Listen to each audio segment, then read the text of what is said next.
प्रभागाच्या विकासासाठी आपल्या हक्काची आणि आपली माणसं म्हणजेच माननीय प्रदीप किसन बागुल अनुक्रमांक 4 गट तसेच सौ दुर्गा नितीन चिडे अनुक्रमांक 2 ब गट, त्याचप्रमाणे सौ सुप्रिया गणेश कदम अनुक्रमांक 1 क गट आणि प्रभाग 20 मधील अत्यंत प्रभावशाली सामाजिक कार्यकर्ते, त्याचबरोबर धार्मिक आणि राजकीय क्षेत्रात अतिशय नाविन्यपूर्ण आणि महत्त्वाचे कार्य करणारे माननीय कैलासअण्णा सुरेश मुदलियार अनुक्रमांक 2 ड गट यांची निशाणी धनुष्यबाण यांना धनुष्यबाण या चिन्हासमोर बटन दाबून प्रचंड बहुमतांनी विजयी करा।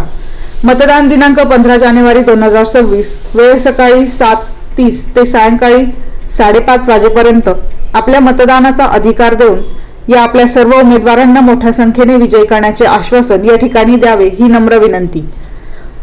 त्याचबरोबर त्यांनी केलेल्या कामाचा आणि प्रभागातील विकासाचा ध्यास मनाशी बाळगून आपण सर्वांनी त्यांना निवडून द्यावे ही नम्र विनंती या ठिकाणी करण्यात आली।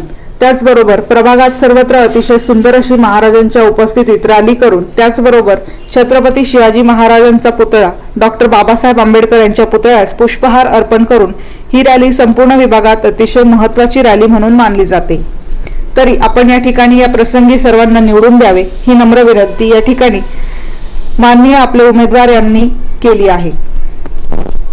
वृत्तसंकलन अधिकार न्यूज, संचालक संपादक प्रवीण नेटावणे, नाशिक रोड, नाशिक। काय सांगाल या ठिकाणी या प्रभागामध्ये मोठ्या प्रमाणात शिवसेनेची मिरवणूक झाली आणि यामध्ये काय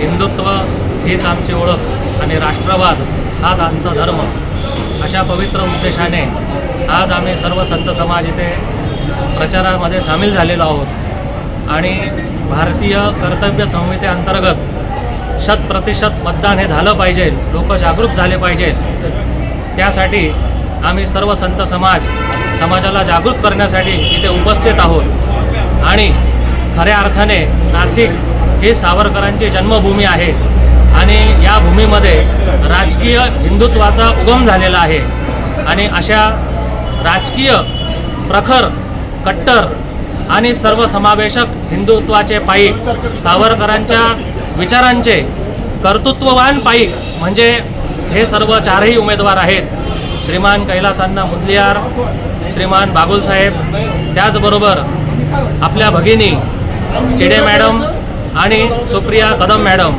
या चारही उमेदवारांना आमचे खूप खूप शुभाशीर्वाद आहेत। सावरकरांचं एक वाक्य मी सांगतो की जो आमच्याबरोबर आला त्याला घेऊन, जो नाही आला त्याच्याशिवाय आणि जो विरोध करेल त्याचा विरोध डावलून आम्ही सर्व देव, धर्म, राष्ट्र यांची समाजसेवा अविरत करतच राहू अशा पवित्र उद्देशाने आम्ही आज इथे सामील झालेलो आहोत।